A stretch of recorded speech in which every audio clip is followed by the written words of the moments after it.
So let's just settle into a nice, comfortable seated posture. And I just want to check, is everyone finding this course helpful? Like worthwhile? Okay. I mean, Robert's done it more than once, so it was good to see you come back. All right. So we're going to take a little bit of a look at functional thinking. The first meditation we're going to do is meditation on the mindfulness of thoughts, which is what we did the last one we did last week. And then we're going to think about mindfulness, meditation on loving kindness for self. So that's where we're going tonight. But we're going to start with this idea of mindfulness on and functional thinking. Okay, there's Cynthia. Welcome, Cynthia. Maybe it was Cynthia that came and went. It wasn't someone else. It Okay. was Amber. She may be back. Oh, okay. Okay.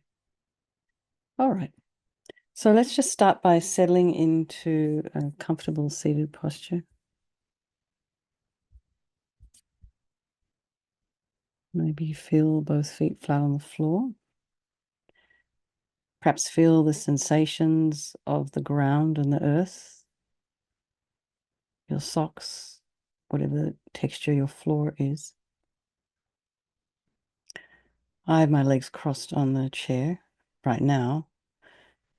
So if anyone else is sitting cross-legged, you might feel the weight of your feet underneath your legs. And if everyone else, feel the weight of your legs in the feet on the floor. And then just notice the sits bones. Just allow the weight of the pelvis to kind of just move in, just to release into the whatever it is you're sitting on.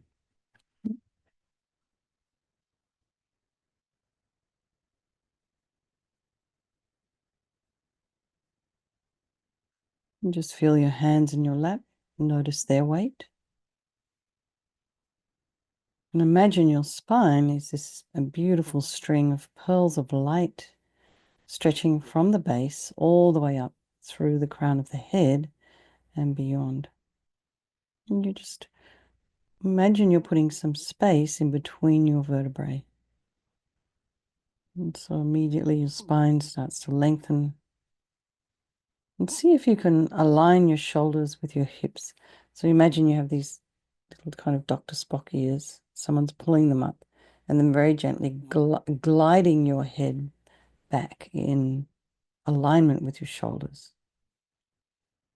And this is a really great way to sit because you're enabling the flow of the blood, the flow of the lymph, the flow of the breath, the prana, the energy, chi. So they'll bring your attention to the crown of the head and just release any tension there. Relax your scalp. You might even feel, a little tingling up there. But I notice definitely when I purposefully concentrate on releasing my scalp, I'm always amazed at how tight it actually was because there's quite a bit to release.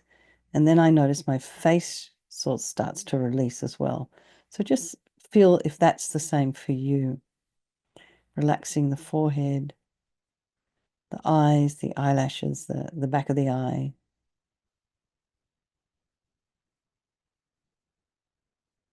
Relax the nose, the cheeks, the area around the mouth, the jaw, the back of the tongue, the back of the head.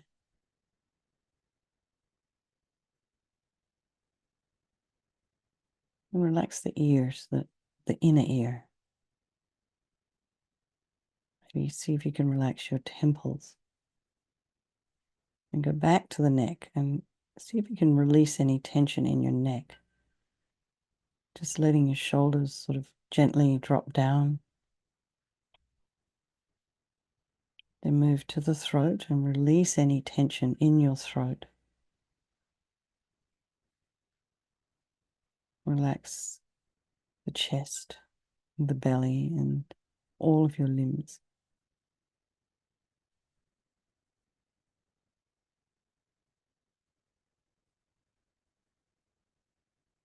And bringing your awareness to your breath now, noticing the sensations of the air as you inhale and exhale.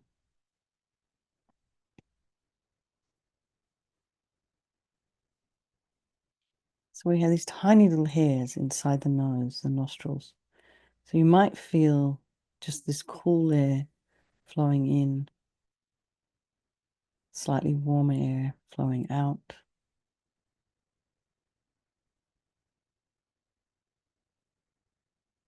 And you may feel sensation around the edge of the nostrils, the base of the nostril.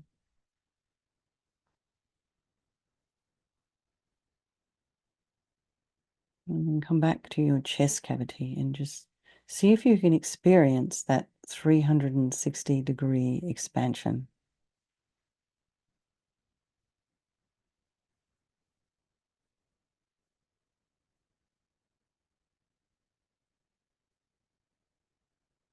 So first of all, imagine you're breathing, inhaling only to the back ribs.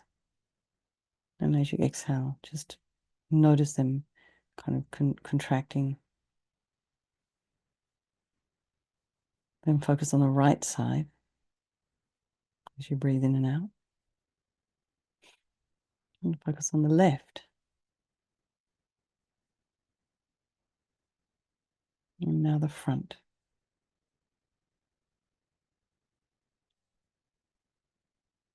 And now expand the rib cage.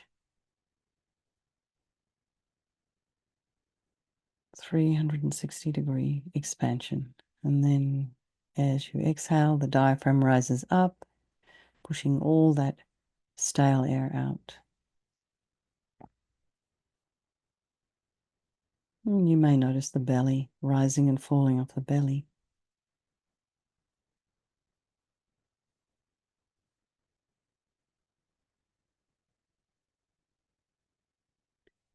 So bring to mind these people in our life, our loved ones. You'll see their face.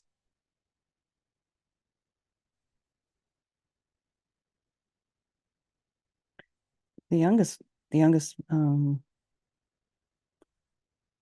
child, she was 14, teenager, in this accident, had a friend, very close friend, who is the granddaughter of one of the students at the YMCA. And they were having this kind of not getting along thing that maybe happens in middle school, I don't know. And this Carol's daughter, granddaughter, was in this process of, um, thinking about maybe trying to resolve this, bit of a split that they'd had. And I sort of suggested to Carol, because she was feeling hopeless, I said, why don't you ask her to write a letter to Olive? Anyway, then Carol told me today that she'd written a poem, unprompted. She'd written a poem, and Olive's parents asked her to read it out at the funeral. But it's a really hard lesson for a 14-year-old to learn, to not make amends and to be thinking about making amends, assuming the person's going to live forever, and then they don't. Really been thinking about that a lot today. And then we do have people in our life who we do have aversion for, and maybe there's good reason. And maybe there isn't. Maybe we just have aversion in our mind. And then we have all of these strangers, constantly running into them, passing them on the street, passing them on the freeway, many, many strangers. And all these beings, they're all equal. They all have a wish to be happy. They want to be free from suffering, and they all have this capacity for a Buddha mind. So now, we're quite a way in already, almost 13 minutes in. But, think about all of these people in your life as, we can dedicate this practice this afternoon, this evening to them.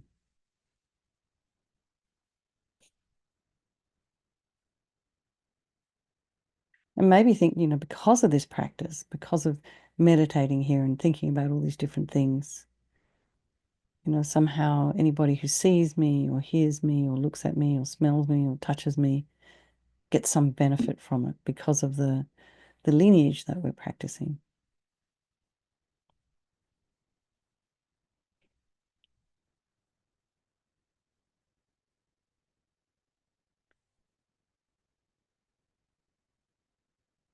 So, you know,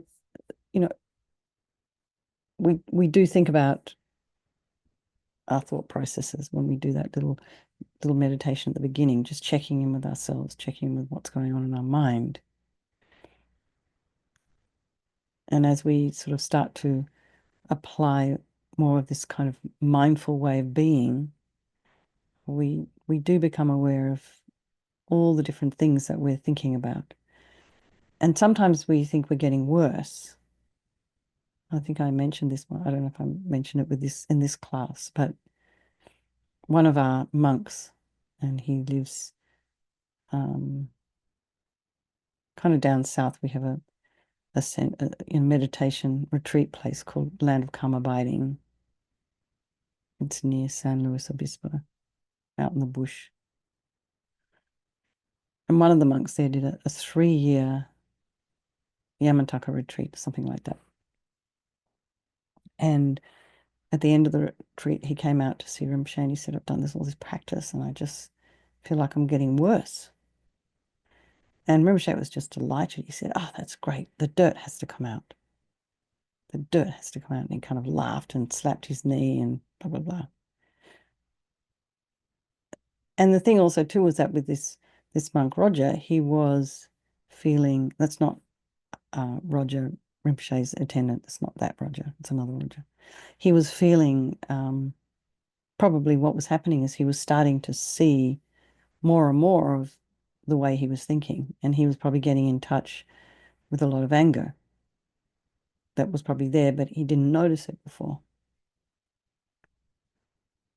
So not all of our thoughts are dysfunctional or harmful. In fact, we engage in a lot of really functional thinking that contributes to our success as human beings. We're able to adapt to different living conditions. We know how to do that. We know what to do when we get to altitude. We know what to do when we get cold. We know what to do when we get hot.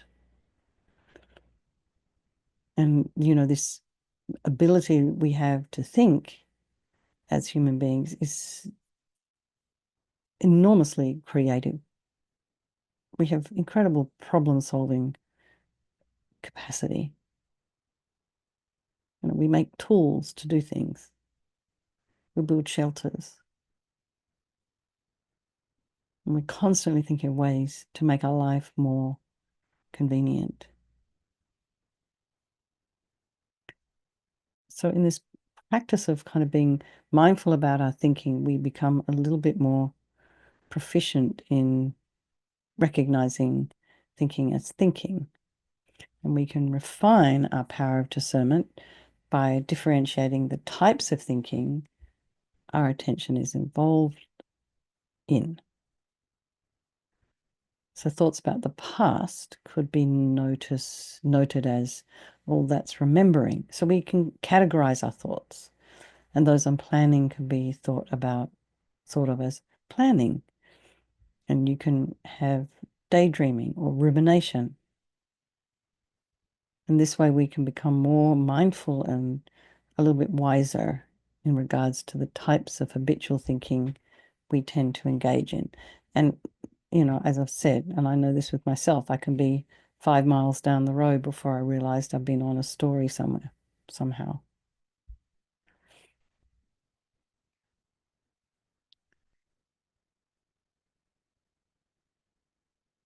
So you can, invoke appropriate and functional thinking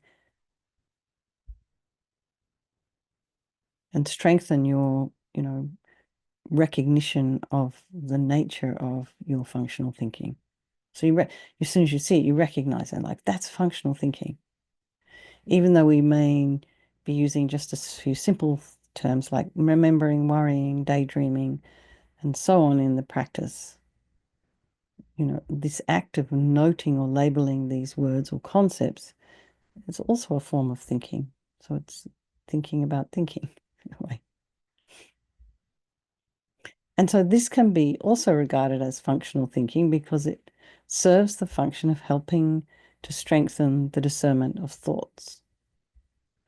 It serves the function of helping you become more aware of what it is you're thinking.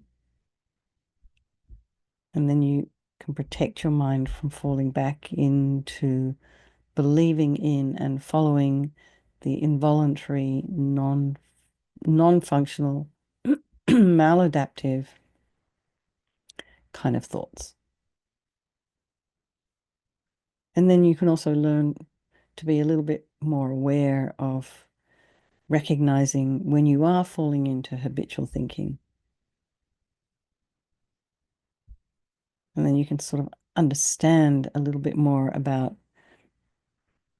all these kind of reactivities, this kind of like river that's kind of running underneath us.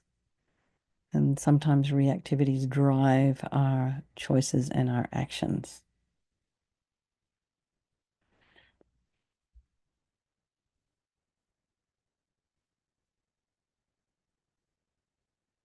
And then functional thinking also kind of helps us to initiate the process of releasing and letting go.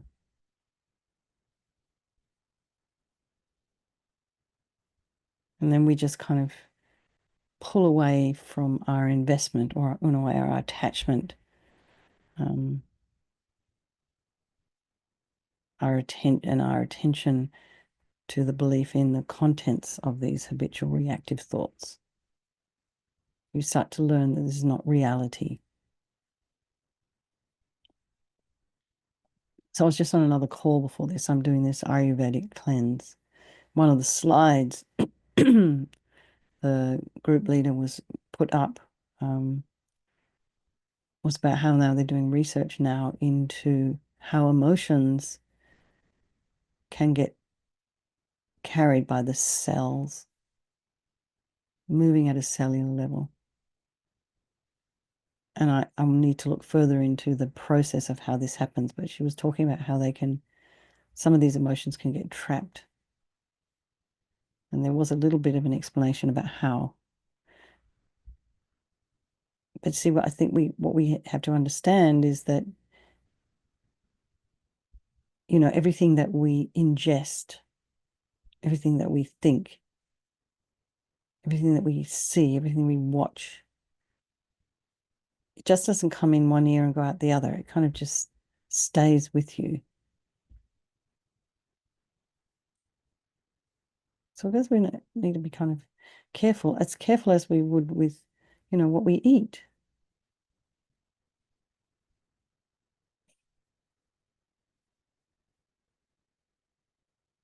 So we're going to revisit the mindful of thoughts again, and this time we're going to refine the discernment of thoughts as thoughts by thinking the different types of, being aware of the different types of thinking we're involved in. So you can replace the label of thinking with others that might better reflect their contents.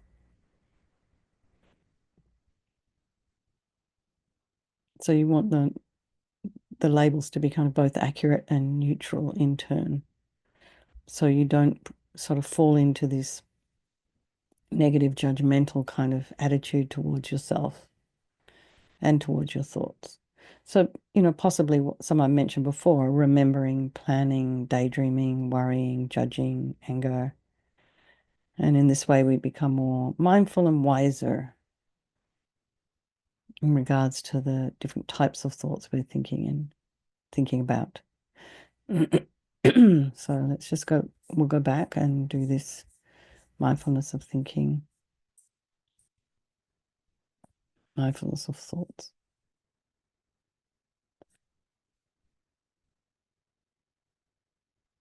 So just welcome in any feelings of softness. Allow your body to relax, release any tension. If you have any areas of tension or tightness, can you simply acknowledge these for the time being? So maybe you don't need to change for the better. Maybe you can just let them be. I don't mean you should be in any kind of pain. And then check in with your face again. Are you tensing up any of your muscles in the face, on the scalp, the jaw, the mouth, the nose? Can you relax your scalp? Can you allow softness and ease to come into your face?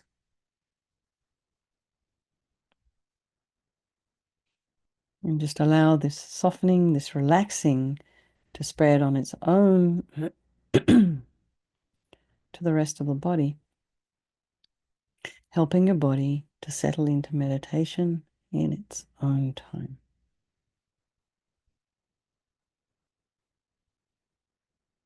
And see if you can notice the sensations associated with breathing. We went through those before. And just rest your attention on some of these breath sensations for, a minute or so.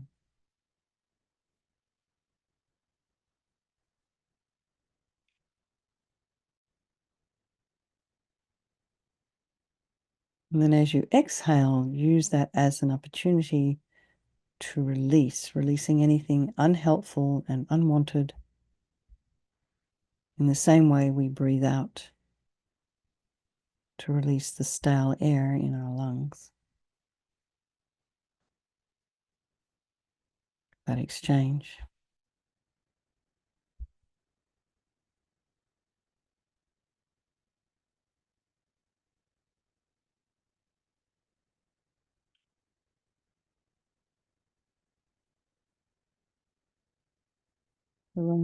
Regard your breath as your home base, your mindful attention. See it as a place you can always come back to at any time to steady yourself.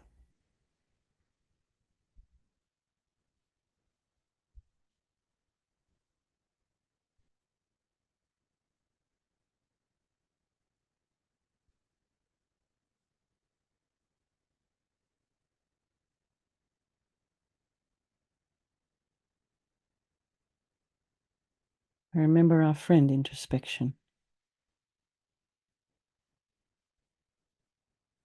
So when introspection alerts you to the presence of thoughts or thoughts we're already involved in, turn your mindful attention to those thoughts and see if you can recognize what you're engaging in thinking about. So you might want to make a mental note thinking to be clear about what you've discerned.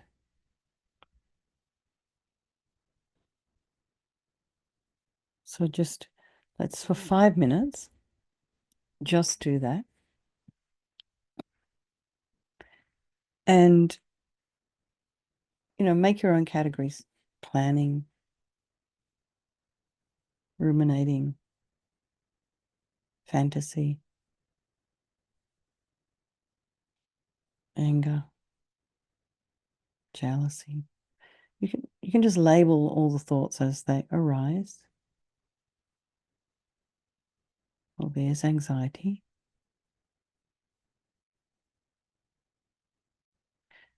I think Venerable Rabini uses quite a sweet analogy of all her roommates under the bed, all these different, all these different roommates.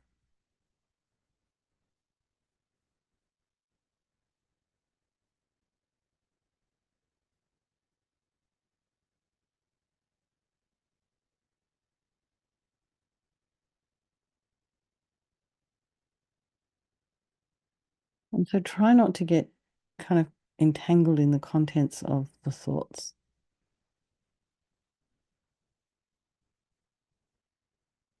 And then gently return your attention to the breath and release those thoughts on the out breath.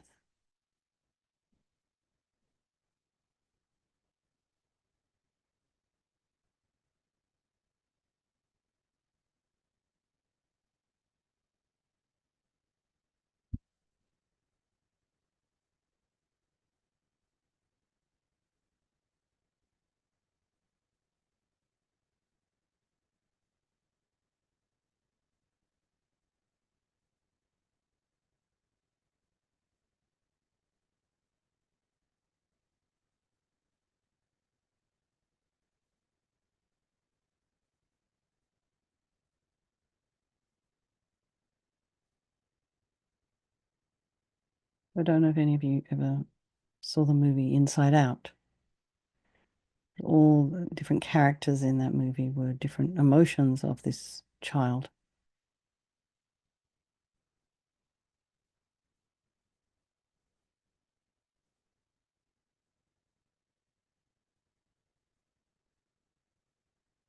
So maybe tonight, treat yourself to an animated movie. Go watch. It's a very, very sweet movie, but it's also very insightful.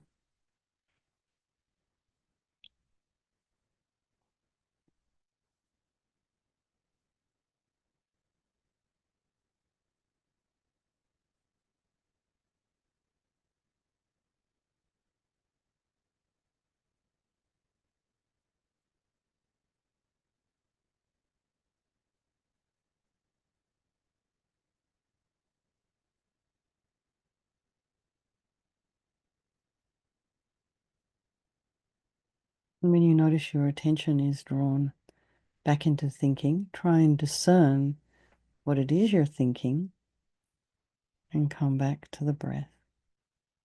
And just release those thoughts.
Okay, and you can relax now.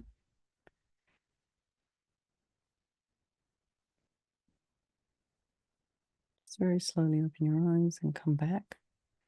And maybe, does anyone have anything to say about that? How did that land for you?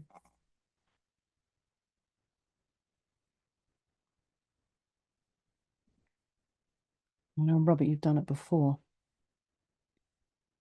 Is it changing at all?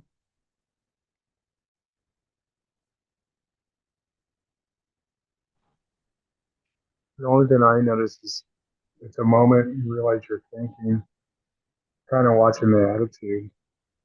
that there is no like, oh, I messed up. It's just kind of like, oh, let's Yeah. return back. Kind of watching what you're saying to yourself at that moment. Every once in a while, you have to kind of check in, make sure you're not judging yourself, maybe. Say that again. You sounded a little bit like you're underwater. No, just watching the attitude with yourself. The moment you catch yourself Yeah, thinking, that's excellent. That's you know, excellent. Thank you. Anyone else noticing anything at all? Yes, T Joy. Can you hear me okay? Yeah, perfect. Hey, 'cause sometimes things doesn't work right. Uh, it's just trying to work on like looking at things with more curiosity and Oh, just excellent. Yeah. it's like, Yeah. I wonder what that's about, you know. Yeah. And Yeah. that's kind of how I try to do it because the positive feelings is easy, right? Practicing loving kindness and compassion and feeling the peace and doing the meditations is wonderful, but it's like looking at the not so pleasant things, the negative thought forms, but with love and compassion or just the curiosity is something I still work on. I like just, I wonder what that's about. And then Mm, if I can, I try to track it down a little bit. What does that mean? What is that about? And see what's underneath it. So fantastic.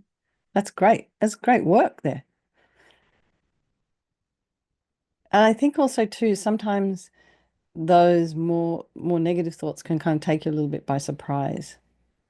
It's like, God, am I 20 years later still going on like this? Different situations, same thoughts. It's like, you're kidding me. Yeah. Anyone else? Yvonne, you look like you're about to say something. Are you? I do. Ah, I think I agree with the last comment very much. So, enjoy. yeah, very much. Like, that's the hard part. I think even last week when we were talking about aversion for, like, imagine somebody you have that aversion for.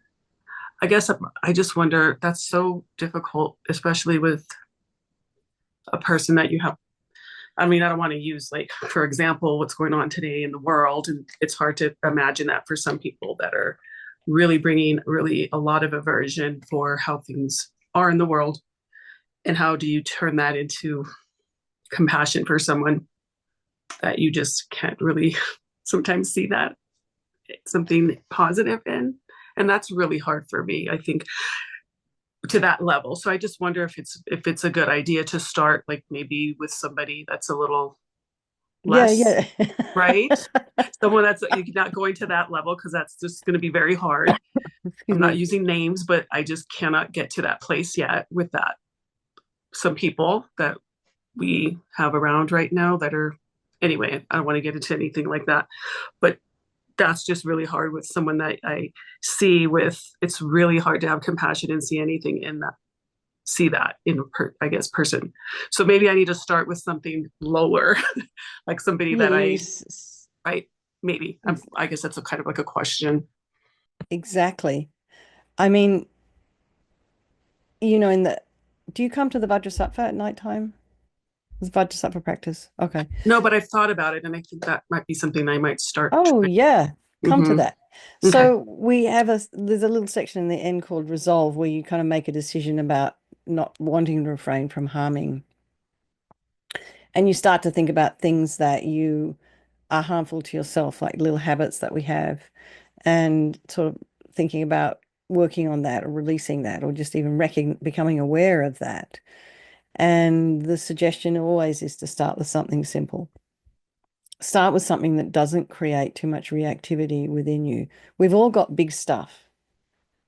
There's some horrible things happening and very destabilizing things happening in the world right now, to the point where some people in our community are really afraid. And one friend of mine in San Francisco, he he he messaged me. He said, "Katie, can you marry a gay man as a nun, and can I move to Australia?" I said, "No, I can't. The Australian authorities wouldn't allow that." Anyway, so that's a kind of the level of, I'm just hearing it from different places, and that makes me kind of mad and sad at the same time. But they also have this saying in Tibet, and it's, if there's something that you can't do anything about, you're just destroying yourself if you kind of get too upset about it. But if there is something you can do, go ahead and do it. And so, in terms of that big picture stuff that you're talking about, there are more and more opportunities for people to actually engage in a meaningful way, in different situations. So that would have maybe a positive outcome. So it's not as if it's an impossible situation, but my suggestion is if it's triggering you very, very, quite a lot, then it's best to start with something small. Like if you have aversion for, you know, some person that you meet in the supermarket regularly, you somehow don't like the way they look or the lipstick they wear or something like that. Keep it really simple, and just move on from there. Because those bigger things, they create considerable amount of reactivity in you and in the body. So it's not sometimes it's too overwhelming, you can't deal with it. So you have to take a little bit at a time. Slowly, Okay, slowly. thank you. That's good. But that's Yeah. amazing to get to a place where you can do that. That's pretty Yeah. amazing. Hmm. Yeah. But I will start small. I think Do start my small. intuition is telling me that's probably what I need to do. Start really small and maybe get, more and more practice with it. So thank you. Okay. Um, when I was on Maui with my friend Linda, we were running a retreat there, and she parked the car into a boulder, so it caused some damage to the car. But the insurance was in my name, so it all came to me, and then we got Ace they have a contract with a company called Rockport in Texas, and these people are like, I was like, I don't know who I was dealing with. They didn't punctuate sentences. They got up to some pretty shifty stuff, which I started to uncover, and I was getting kind of really mad and also highly anxious, and then fearful when, one person just didn't answer my emails for like 3 weeks, and then they sent me a demand letter. So I was getting really angry and also distressed. So then I was just got to a point where I was kind of frozen. Then Linda suggested, well, call the Better Business Bureau. And so I did. And they were like counselors, like they listened to everything I said. They made me feel heard. And they told me that if we put a complaint through Better Business Bureau, that complaint will go up on Rockport's website. And I was like, a very unhealthy amount of joy at that idea. So these people are crooked. I'm like, if they're doing it to me, who's happy to go online, and I would go online and ask Gemini, okay, Gemini, here's all the documents. Put a legal letter together for me. And my God, she came out with it. She spat out in about 2 seconds this extraordinary letter, which I sent off to them. We got a reduction in our what's it called? Diminished value claim, whatever. This is so crooked. This whole industry is really, really crooked. The kind of like insurance slash rental car industry. It's beyond belief. And I didn't really know anything about it till I had this experience. I'm really glad I did. Finally, I think yesterday they finally wrote to me and said, well, this other person isn't, I'll take over the case now. So I don't know really where we're at, but it was something I was getting so worried about. And then I was just like, well, I shouldn't be this worried about it. But then I couldn't not be that worried about it because I was responsible for it. And then when I finally did take action and I felt had been heard and I felt that I could actually do something, I had a plan. It was so weird. Everything started to resolve. It was very interesting, but it was an experience of you have to find out how, because often people don't know that they can go to the Better Business Bureau and complain about actually anything almost. It's kind of an incredible place. Um, so anyway, I would recommend them if anyone does have any problems. But then I started looking up legal aid and I'm like, God, do I really want to go down? This is an awful lot of work. But anyway, I think it was just one of those situations where I felt empowered by taking action and disempowered by worrying and not taking action. And it is the thing that I think can be a bit dangerous about taking on something too big and creating too many stories around it is that it disempowers you and makes you afraid, makes you fearful. And all the kind of the stories and the what ifs and the da da da da da. And this is, and also too, you read too much stuff in the media. It's like, whoa, this is so scary. I don't know if I can.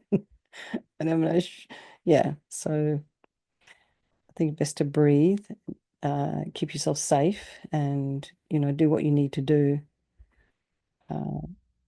Kind of keep the mind calm. Yeah, and then focus on aversion for the little tiny things. Start with the cockroach on the floor. So I want to ask you guys a question. Is there badgers here in this country? There are. That's what I saw. So Kimberly, you guys all know Kimberly, right?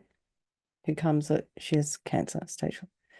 So she sent me some chocolate and I was unloading the car and I put it down and then I came back to do another load and I saw this animal that looked like a very fat cat crawling over the fence. And then I saw an half empty packet of chocolate. And I was like, oh man, did you eat my chocolate? It was like huge, this animal.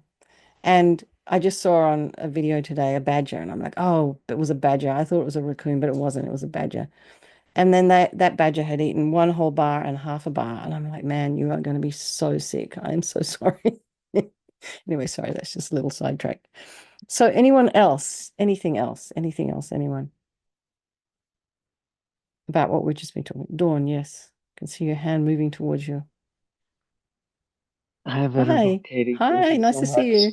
Nice to see you. So I guess sometimes when the mind is a little more quiet, for me, like I'm able to kind of like find a space for a little bit that seems really still, but then I can't maintain that very long, and it seems like my attention is starting to go away from that. Like it's just like a feeling, but what it seems like are like thoughts are happening that I'm not aware of, like on Mhm. a like I can't hear them. It seems like the gross, really sort of more emotional or likes, dislikes, opinions. Those are the things that are constantly barraging.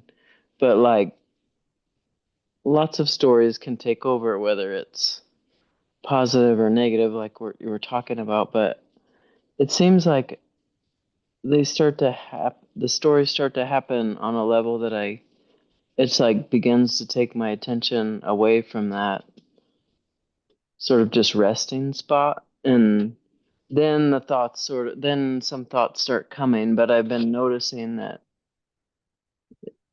anyways, I don't know. Is it just time of and practice of like how to hear these more subtle I kind of think you're talking about layers, right?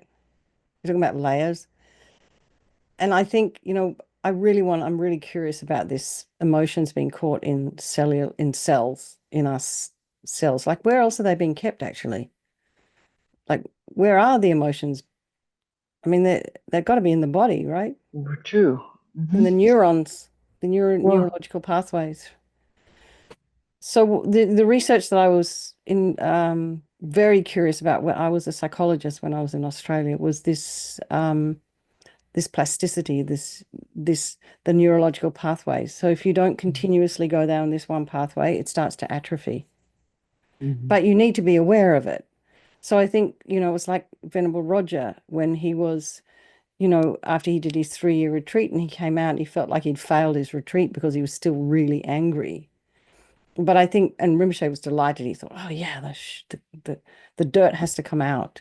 So I think really it's just a matter of layers, and as the more you start to meditate, the more you're going to notice. So we all have stuff, and then maybe there's stuff filtering in from past lives. I don't know anything about that, but it's just an idea in my mind. Does that make sense? It makes sense. I really believe like that I mean, I really subscribe to like my mental states, my thoughts creating my disease kind of in my body, Mm-hmm. whatever, I feel like that's how that works. So the cellular situation of what you're saying seems to make sense to me. Like it I'll fits right tell in you, there. I'll tell you the name of this woman. It's Dr. Candice Pert, CANDACEPERT, Dr. Candice Pert. So that's her research. I'm going to look it up, and I'm really curious to see what she's doing, whether it even makes sense. But I think there's so much more about the body and the mind that the kind of the ancient meditators, the yogis, thousands of years ago, they all knew. They just didn't have the science that we have today. So they knew how to balance the body and the mind. Yeah. So I think what you're saying is there's just kind of layers, and then you just get through one layer, and then there's things that you didn't realize that were there, and then all of a sudden you start to see them. It's like, oh, and it's like T-Joy was saying, um, you just have to maybe have a bit of curiosity rather than worrying about it. Just be curious about what's there. It's like, oh, hello. Who are you? So then maybe everyone, for your homework this week, go and watch Inside Out. It's such a sweet, sweet movie, and it just really helps to. It's just beautiful. Anyway, go watch it, and it'll relax you. Anyway, it's a sweet, funny movie. Watch the I first one. love I took my You love kid that to see movie? that. Yeah. I might watch it again too. Thought it was very, very sweet. Okay. Anyone else have anything you want to share? Thanks. I, Thanks, Dawn. I Yes, just Shayla. put a link, an Amazon link, Oh, for a you book. found it. Well, no, this is another book called The Body Keeps Score. I have not read the book, but I've had it. Um, I've at least at the VA, they've recommended it at least twice, and I Oh, they think have. it's this whole sort of thing. What you're talking about is, you know, the body remembers the traumas and it remembers the negativity, and yeah, Okay. so it's just very Who's it interesting. by? So It's a New York Times bestseller, and it's by Bezel van der Kolk, MD. Okay, so I've just got that up on my. Thank you, Shayla. I didn't realize. Are you a vet? Are you a vet? You yes, are. hmm What was your yeah, job? I was in the army. Wow, Yeah, so cool. Thank you anyway for you protecting us. Okay, I hope you're not too traumatized. I heard the training can be pretty traumatic. Um, Cynthia, yes. Hi, Where are you? Venerable. Thanks. Hi. Oh, I'm here. Sorry, I can't share my No, video as I usual. know. You're miles Thank away. you Okay. for this session. I really appreciate it. Okay. So I just wanted to share maybe two or three things. Okay. So one is like I find, and this is a review for me in a sense. That's why I really appreciate it. Is reviewing where I'm at with my. With what? Oh, we lost you. Cynthia. Oh no, we lost her.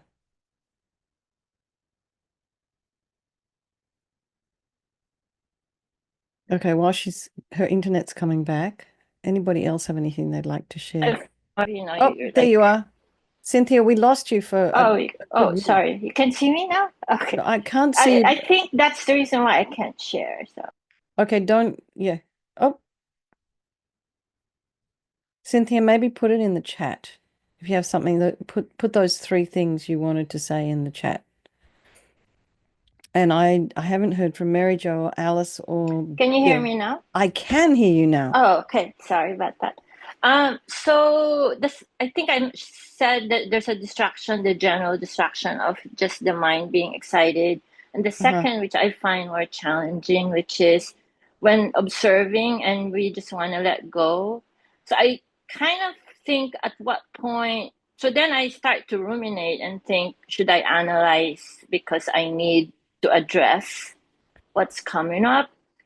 And then I might forget. So then I go into this, what maybe you call rabbit hole, where I'm like, I don't even know if I'm analyzing or just ruminating. So that's where I kind of lose my meditation. And then I just, maybe just pause and take a break. So that's one habit I have that I'm trying to improve. So the second comment I wanted to share was when you mentioned functional.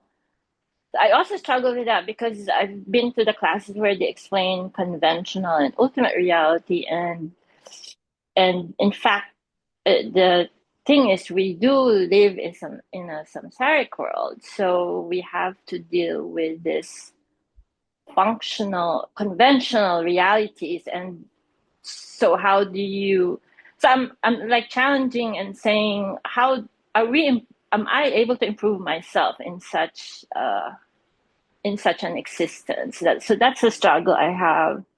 Will I get that far if I exist in that kind of reality? The third is just maybe a little bit of kind of good thing in that, as I'm reviewing my practice, I guess initially in my practice, when I was meditating, I found myself, I didn't realize this until at some point where uh, when I'm looking at where I could have improved things, I found myself still looking at the external and why is it that they're doing this and that. And what I find is that when I stop just doing that and then just really focused on, and that's where the purification practices help, is just really forget about that for a second. It's me that I'm trying to improve, right? It's my behavior, my mental health, mental capacity that I'm trying to improve. That's when I actually did start to see some change, if that makes sense. So it was a little bit counterintuitive for me at first, but that switch kind of made the difference for me, that I stopped really just looking at why is it that they're, because that's still external, right? You're trying to set expectation on what externally it's supposed, so it's some kind of expectation in a way. So I kind of started to focus, just really shut that thing out and then just say focus just on yourself. So it's kind of just a third comment. So Thank you mean you. in resolve, in the section on resolve, in the In just the working on yourself, I base purification is what helped Mhm. in just focusing on myself Okay. instead of Oh, the I see. external world. Yeah. Yeah, Yeah. because that's where you got to start anyway. So going back to that's excellent, Cynthia. That sounds really, everyone's doing beautiful work here. So that second point you made about, is it possible to do, to kind of improve yourself in samsara? I think that's what you were saying. Of course it is. Absolutely. I mean, the fact that you're coming along here, that you've chosen to come along here, that you choose to come to Vajrasattva rather than watching TV or myriad of other number of things that you could be doing, thinking of ways of the insurance companies. I must think of a million and one ways to kind of make sure that they get the most out of an accident. This is very disgusting. And I was also listening today to a podcast where they're talking about how the real estate industry is absolutely fixed on keeping their sales to 6% without any ability of anybody to be able to negotiate that percentage. And to me, it's just like people are using their time to find ways to make themselves rich and rip off other people. And you could be doing that with your life, but you're not. You're coming along here, and I mean, there's just a couple of examples, but I mean, there's so many people doing so much stuff out there in order to. They want to make themselves happy, so they think this is going to make me happy. I'm going to see if I can get as much money out of this person as I can. That's going to make me happy. I'm going to feel like I've won. I can go and take my family to Disneyland. So they're all thinking on the external, but no, you are coming along here. Then also there's this thing about who you're hanging out with. So you hang out with people who are going to support you in your practice. And then, of course, Venerable Rabin is always talking about the benefit of taking vows. That might be too far for some people in here, but in a way they're kind of protective. And I have to say, honestly, that, when I took ordination, I thought that, I think people thought I was going to be somehow be constrained or trapped or something like. I felt really free. It's bizarre. It doesn't look free, but I feel free pretty much inside. And so I think, yes, you can. You can definitely change your mind in samsara. And of course, there's some situation which are going to be more conducive to that than others. But if you can do it in your this is what really kind of amazes me so much about these people that come to the YMCA. They're not practicing Buddhists. They don't have the support of a Buddhist community around them doing the kind of work that we're doing in the YMCA. And yet they've all got kind of very busy lives, most of them grandparents, that age group. But somehow they're making the effort to come along and do it, and it's kind of benefiting them somehow, but they're putting the effort in to come. So even these people who are not supported by a Buddhist community, they may have their own spiritual community that they're a part of. It doesn't mean, and I'm not saying just Buddhists can improve themselves. I mean, everybody can. But you do need certain things in place to kind of help you, like you need a roof over your head, you need decent food, you need access to medicine. You need kind of loving friends around you. And then, of course, comes this element of karma. So there's karma involved, and which I think is so important for this Vajrasattva meditation, because you need to pull out these karmic seeds before they ripen. So this whole accident thing that happened somehow ended up being my responsibility because the insurance is in my name. That's my karma to deal with. So I just dealt with it. I mean, there's no blame. My friend was feeling horrible and bad, but it was totally me. And I kind of took some delight in somehow fighting with this company. Or it wasn't really fighting, but I kind of took delight into digging into the legal aspects of what my rights were. I did 6 months of law at the University of Western Australia when I was trying to do too many things all at once, so I dropped it. But one of the things our professors told us in the very first class is you need to know your rights. You need to know your rights.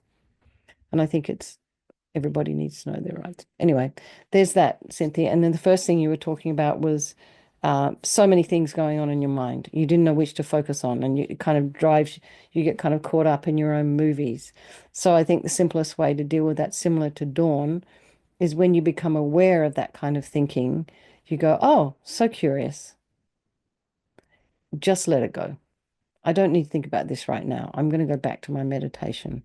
Thank you very much. Something along those lines. It's almost like you have to make a decision before you meditate that you're not going to allow all these thoughts, and we all have them.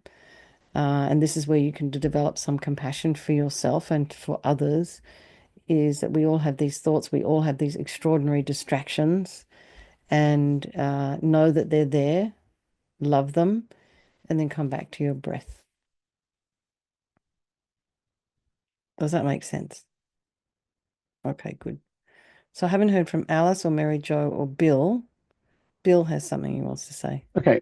I took a day off today to do some landscaping and gardening and stuff. And a lot of Nice. times when I mow the lawn, I'll have these headsets in and I'll listen to music from high school days, stuff from the early 80s. And a lot of times I'll be like, oh, just hit the skip button, hit the skip button. And the reason will be because of flashback memories from, oh, you didn't like certain groups for totally stupid reasons, like your friends didn't like them and this and that, or because of their reputations for whatever reason. And today I decided I'm not gonna hit the skip. I'm not gonna have flashback memories. Oh, this song reminds me of this person, this girl, or whatever. I'm just gonna listen to the lyrics. And it was just an eye opener because some of the music I hit playback because, oh, because they didn't fit our image back then. And it's like it was really good music. And it's just so funny how, I mean, there's certain songs I probably have skipped 20 times in the last 3 years. But today it was just it was like you said last week, look at stuff from non-judgmental view. And Yeah. that's what I was doing. I mean, there was some music that just because of the genre, I would have just automatically, hit. And it's like, that was actually good music. Yeah. So it was just, in some ways, it's like a meditation in some ways when you listen to the music, to me anyway. And it was just like, it was an eye opener or ear opener, whatever you want to call it. Yeah. Oh, that's really cool. Yeah, it's almost as if you've through just kind of cutting through the judgment and going towards curiosity, you had a much bigger experience, a much better experience. That's beautiful. I think we better move on. Mary Jo and Alice, if you have something to say, maybe just put your little hand up. Mary Jo has something. Oh, hello, Sasha. We're Yes, almost. Yes, oh, I'm sorry. Do you want go me ahead. to I do say? want you to say something. Yes. I've Hi. been, hi. I had an interesting time, and it wasn't exactly about mindfulness meditation, but it was a time to be very mindful. One of my neighbors, I'm in my 80s, and one of my friends that lives, Congratulations. and thank you, my friend lives about 45 minutes away, and she's 88. And so she wanted to talk about death. Mm, And I had told her before, oh yes, in Buddhism, we think a lot about death, and we talk a lot about it, and there's books about it and stuff. And I brought that book. I don't. It's by Andrew, somebody preparing to die, hmm and I don't even know if it's Buddhist, but it came to me through some Buddhist channels, I believe, for sure. And I haven't even read it, but I know there was two divisions of the book. One was helping somebody to die, and one was then dying your own process. And I had a couple of weeks ago attended by Zoom venerable somebody, a very nice young lady who gave a really interesting guided meditation in dying and the earth element leaving and the air element leaving and the water and so forth. And so, anyway, I visited my friend and two other ladies also there who said they wanted to talk about death, but they didn't too much talk about. They mostly talked about, oh, I don't want to die in the hospital. That's mostly what they talked about. But my other friend Lucille she was interested in some nitty gritty details like caskets and how do you get a simple pine box and do you have to be embalmed and those things. And I was able to help her at least with what my understanding was, but then I realized, wow, I better check out the county health here and just see what they have to say about things too. mm, But it was very nice, and I was glad to be there. And the meditation by Venerable, I've forgotten her name. It was through TNL teaching and Zoom. That was very, very helpful to me. I have been Don Hendrick is one of my primary teachers, and he has also done, it comes my way several times. Every time I listen a little more deeply, I think, or hear things a little different. Mary Jo, is that the meditation on death you're talking about? Yes, it is. Okay. Okay. The venerable It was Venerable Nima discovering Buddhism 5 on death and on death. Well, it was yes, very nice anyway. I've said enough. Thank you. Okay, thank you. Thanks, Mary Jo. You guys, I think we should go on now to our final meditation, which is going to be on kindness, compassion towards self. Okay. So everyone go ahead and mute yourself if you're not muted. Maybe Shayla, just mute everyone. Thank you.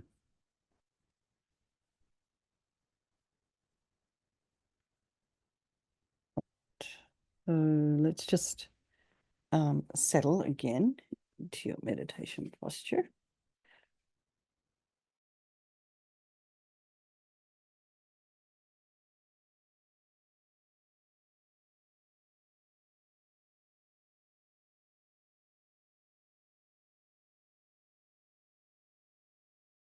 Thank you, sorry. So here we extend loving kindness towards ourselves, and we use a few simple phrases to support that.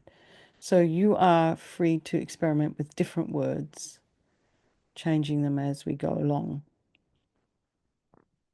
And but I think just stick with what we've got for now, otherwise you'll get confused.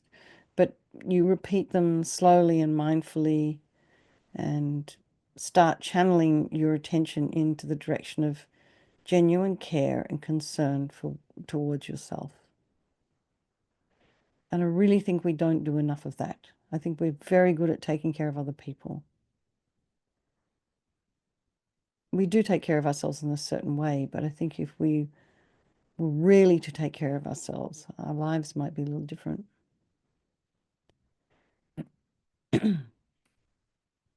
And so you allow your heart time to respond with appropriate feelings when it's ready. So don't push it, don't force it. And your mindful awareness encompasses yourself as the object of kindness and the inner quality of loving kindness itself. So two things. As it kind of, you kind of bring it into your heart and your mind. So in between the repetitions of the phrases of loving kindness, we'll pause to reflect on the basis of having ourselves as the recipient of our own kindness and loving concern. So we're just, as I said in the beginning, that little equanimity meditation, we're all wanting to be happy, we don't want to suffer, and we all have this extraordinary capacity for a Buddha mind. And reflect on the validity of that statement. Is it true deep down, I really want to be happy? I really don't want to suffer?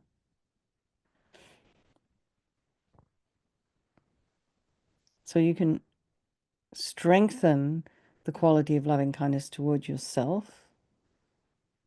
You could start looking for the goodness within yourself.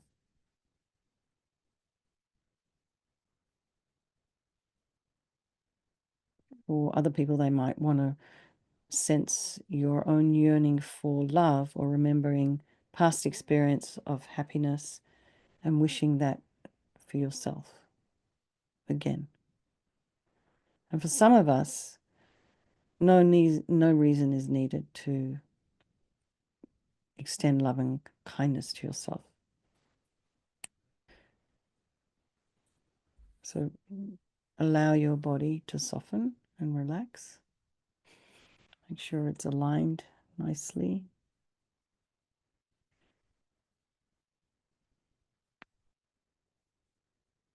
Before we start the meditation, just maybe make a mental list of all the things that you're good at. Maybe you don't recognize some of these things. Maybe this is something people have told you about yourself.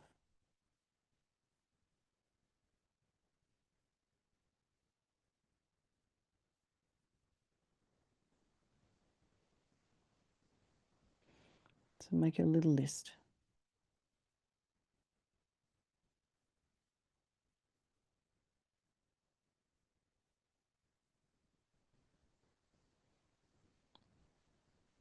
Sometimes it has to be that you have to remember something someone's told you about yourself that you don't recognize really. So we start.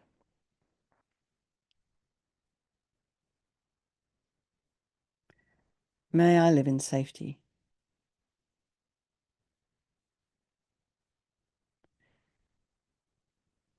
So this is going to be a few phrases that will best express your understanding of what it means to love and to care and to show concern.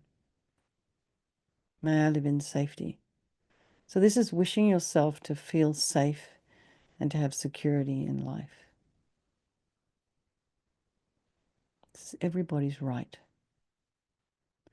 May I be happy.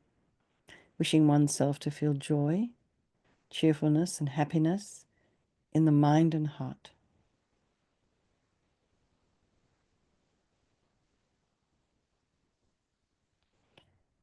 May I be healthy.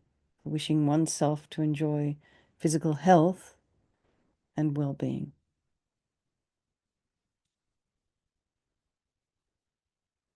May I live with ease. Wishing one's daily life and work flow to be smooth and easy. May I live in safety. May I be happy. May I be healthy. May I live with ease.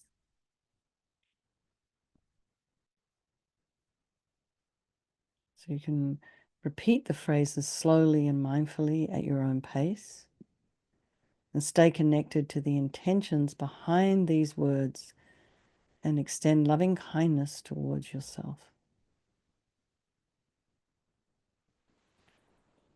And then come back to the phrases when you get distracted. And you don't have to worry if you're not feeling particularly loving.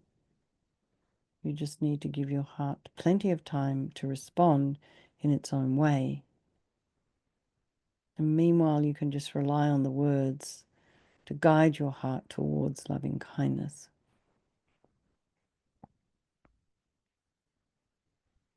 So when occasionally these kind of nice warm feelings of love and kindness arise, try and entwine them among the phrases and offer them to yourself.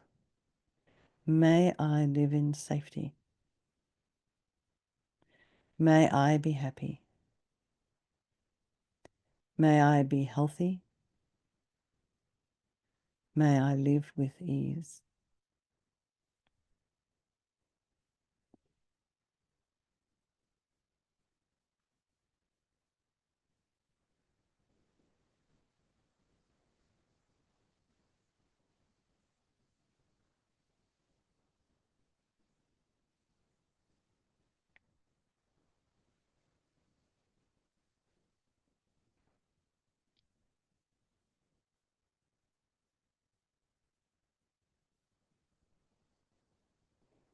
So then maybe reflect on some other reasons that might activate loving kindness towards yourself. So maybe you can see the goodness within yourself. Maybe remember past experiences of happiness and wanting them, wishing for them to continue. You might sense a yearning of love, for love within. May I live in safety. May I be happy. May I be healthy. May I live with ease.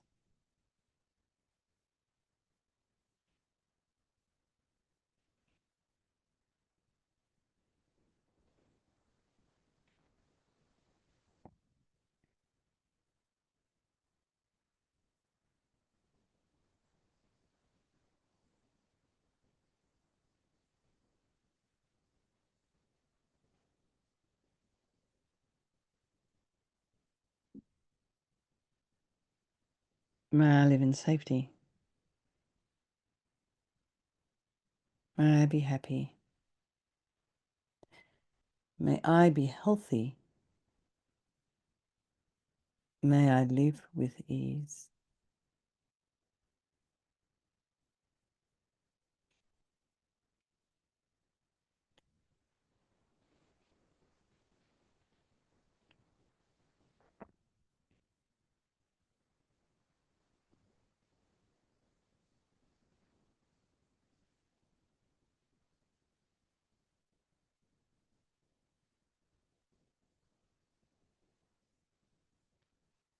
May I live in safety. May I be happy. May I be healthy. May I live with ease.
May I live in safety.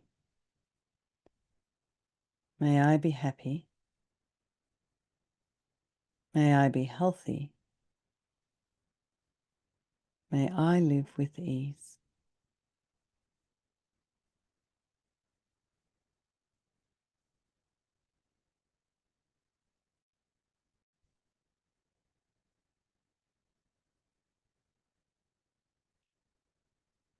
Everyone, you can just relax. Maybe open your eyes when you feel ready. We have 10 minutes before I have to skedaddle and eat something before Vajrasattva. But does anyone have anything they'd like? Anyway, I left 10 minutes so we could, and if anyone had something they wanted to say. I haven't heard from Alice or Sasha, but anybody else is very welcome to say something.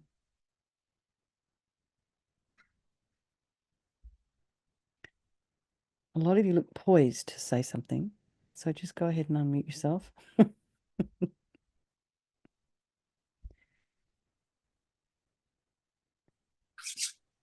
I guess for me, it was somewhat emotional. I felt like I got kind of emotional Oh, beautiful. a little bit. Mm. And I mean, those four things are very important. And you know, so I don't know.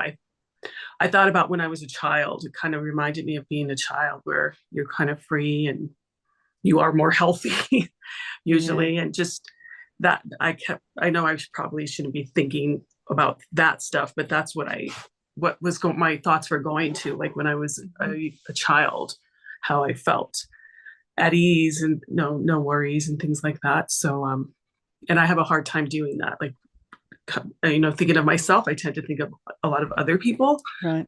And that's really, you know, something I don't do very much. But So yeah, it's a kind of, I guess, a great meditation for all of us who to kind of think of others' well-being and happiness before we think of our own.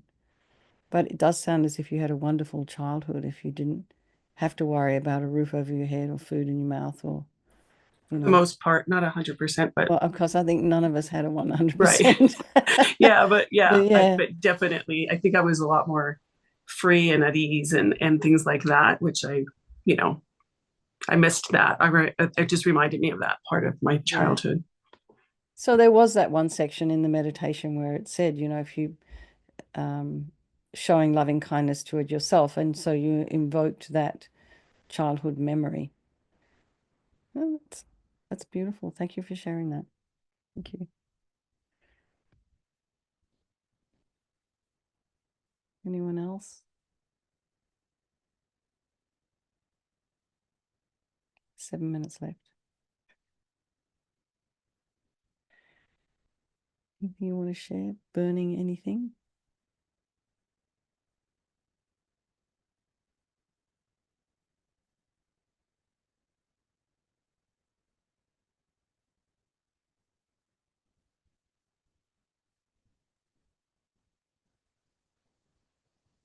So next week we're going to look at loving kindness for others.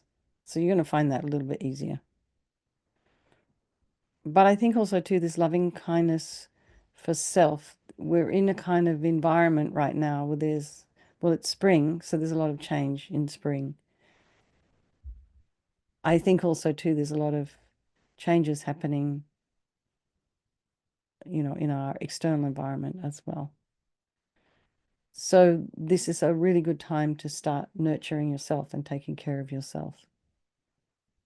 Absolutely, for our own sanity. And humor can be an excellent tool for that as well. So one of the things that, as I was in one of my more stressed out days about this whole insurance thing, and it was like, I'll call them. I'm like, I should call them up. I represent Catherine Cole. Was like nearly dying of laughter. So when you were kids and you kind of call someone up, is your fridge running?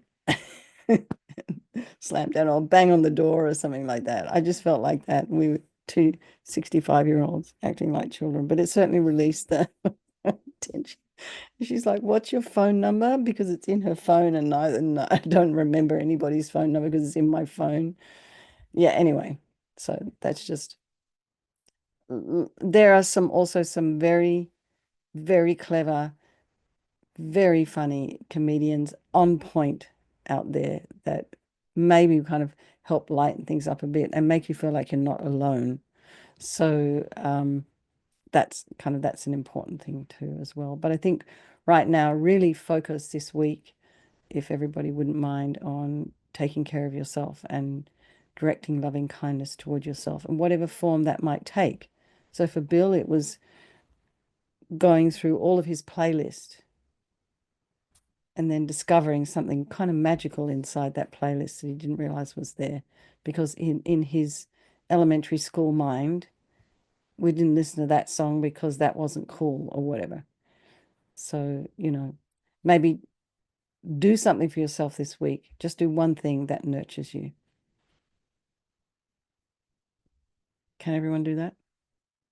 Does everyone have the time and the space? Even if it's just to go outside and walk amongst the trees and notice the little things in nature. And then just try to bring that peace inside yourself. There's so much out there in amongst the trees and the flowers and the this and the that. I was driving past today as I was coming home. Somebody planted some irises and they've popped because they are incredible and mind-blowing. Nearly had a car accident looking at them on the way. It was like phenomenal. So find something beautiful this week and bring it into your own heart. And then, of course, there's this thing about, they say on the airplane, when you're kind of flying, if the mask drops down, put it on yourself first before you put it on the child. There's a reason for that. Because if you don't have your mask on, the kid's not going to be able to save you, but you can save the child if you have your own mask on. So this is really, you need to really, in a way, think of yourself first. If you actually want to help others, if you really want to help others, you need to take care of yourself. Yeah. Anyway, 3 minutes before we go. One last comment from anyone, otherwise we'll close. You good? Everyone's happy? Okay. So Yes, Dawn.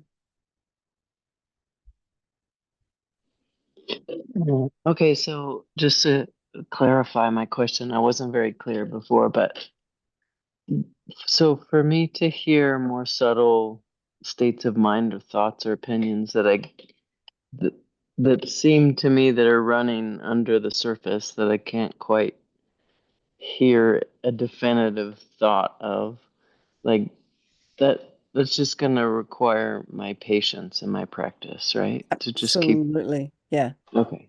And then you will start to get some clarity, I think, over time, and then rejoice and treat yourself. But I think, keep this open mind of curiosity there. Be curious rather than this is kind of something I've got to butt up against. Or this is a terrible thing about me. It's not. It's an inquiry. You're just looking to see what's there. Because once you can see what's there, then you can actually do something about it if something does need to be done about it or not.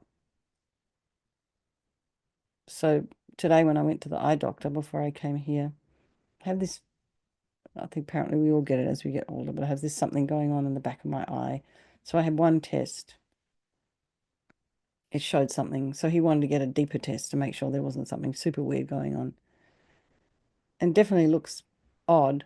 It's not the same as this eye, but I can still see.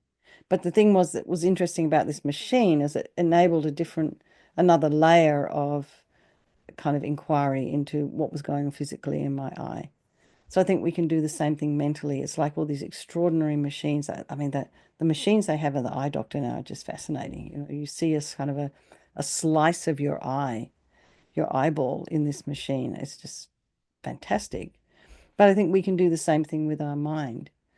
Just kind of we have to just go deeper, deeper, deeper. And the thing about this machine is he could kind of in the screen, he just kind of brings it out and you can see all the veins that's just extraordinary, all the tissue.